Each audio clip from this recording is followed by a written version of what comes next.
ఇక్కడ భారత రాజ్యాంగం వీటిగా సంబంధించింది మనందరికీ మన చేత పఠింపజేసినటువంటి అదేవిధంగా దీక్షా శిబిరానికి చేసినటువంటి వెలుపడ ప్రాంతాల అభివృద్ధి వేదిక రాష్ట్ర అధ్యక్షులు డి నారాయణ గారిని మాట్లాడవలసిందిగా కోరుతున్నాం.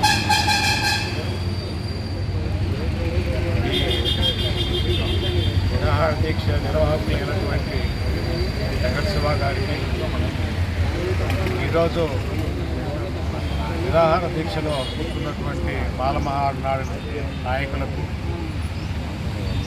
జేవి రమణ గారికి ఇక్కడికి వచ్చినటువంటి అభివృద్ధి వేదిక నాయకులకు అందరికీ నమస్కారాలు.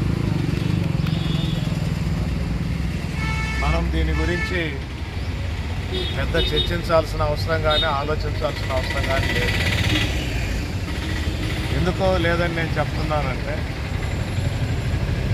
అధికార యంత్రాంగం మొత్తం కుమ్మక్కయింది. ఎస్పీ, కలెక్టరు, పోలీసులు, వీళ్ళతో పాటు స్థానిక ఎమ్మెల్యే వీళ్ళందరూ కూడా కుమ్మక్కయినారు కాబట్టే కడప నడిబొడ్డులో కలెక్టరేట్ కూతవేటు దూరంలో, ఎస్పీ బంగ్లా కూతవేటు దూరంలో ఇంత దారుణమైనటువంటి ఘటన జరిగితే ఈ రోజుకి చర్యలు తీసుకోవాలి.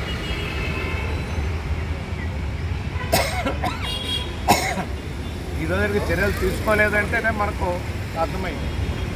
అదే కాదు, మామూలుగా ఎక్కడైనా చిన్న చిన్న గొడవలు జరిగి దళితులను ఏదైనా అందాని మాట అంటేనే నాన్ అవైలబుల్ కేసు పెట్టి వాళ్ళని అరెస్ట్ చేసి బెయిల్ రాకుండా చేసేటువంటి పరిస్థితులు ఉన్నాయి.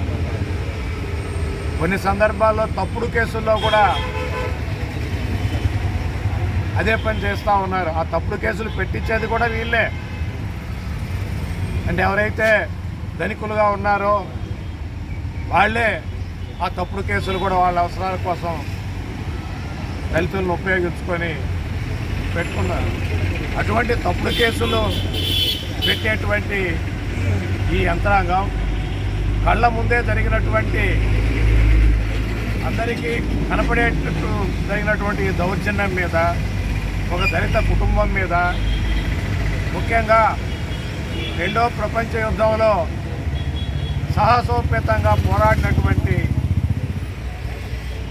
నరసింహులు గారి ఇంటిని, అదే కాదు నరసింహులు గారే కాదు, ఆయన కూడా కుమారుడు లాయరు భారవి, ఇదివరకు పబ్లిక్ ప్రాసిక్యూటర్గా పనిచేసినటువంటి వ్యక్తి, ఇంత శక్తి సంపన్నులైనటువంటి వాళ్ళను ఇందునే కూల్చేసినారంటే దీని వెనక ఖచ్చితంగా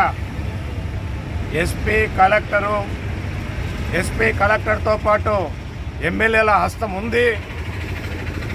నాకు తెలిసిన ఇంకొక విషయం ఏంటంటే వైఎస్ఆర్సీపీలోని ఒక వర్గం హస్తం కూడా ఉంది అనేటువంటిది మాకు తెలిసింది. అందుకని వీళ్ళందరూ కుమ్మక్కై ఈ దారుణాన్ని కొడిపెట్టినారు. అందుకని మన పోరాటాన్ని తీవ్రతరం చేస్తే తప్ప న్యాయం జరిగేటువంటి పరిస్థితి లేదు. నేను ఇంకొక విషయాన్ని తెలియజేస్తూ ఉండా ఈ అధికార యంత్రాంగానికి, ఎమ్మెల్యేకి, మీరు నిజంగానే మీ హస్తం లేకపోతే తక్షణమే నాన్ అవైలబుల్ కేసు పెట్టించి అరెస్ట్ చేసి వీళ్ళకు రావాల్సినటువంటి నష్టపరిహారం అంతా ఇప్పించి వీళ్ళకు ఎక్కడైతే ఇల్లు కూల్చేసిన దగ్గర తక్షణమే ఇల్లు నిర్మించి ఇవ్వాలని చెప్పి నేను డిమాండ్ చేస్తూ ఉన్నాను.